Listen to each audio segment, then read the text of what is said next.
పంచాయతీ ఎన్నికలకి count down ప్రారంభమైంది. మరికొన్ని గంటల్లో పోలింగ్ షురూ కాబోతోంది.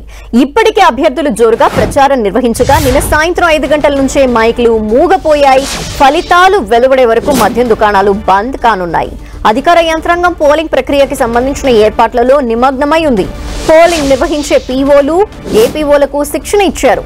మండలాల్ని జోన్లు, రూట్లుగా విభజించారు. పోలింగ్ సామాగ్రిని మండల కేంద్రంలోని ప్రత్యేక గదుల్లో భద్రపరిచారు. బందోబస్తు కోసం పోలీసుల్ని పోలింగ్ కేంద్రాల వారీగా కేటాయించారు. మండల కేంద్రాల్లో డిస్ట్రిబ్యూషన్, రికవరీ సెంటర్ ని ఏర్పాటు చేశారు.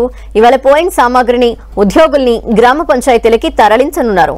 మొదటి విడతలో 189 మండలాల్లోని 4235 గ్రామ పంచాయతీలకు పోలింగ్ జరగబోతోంది.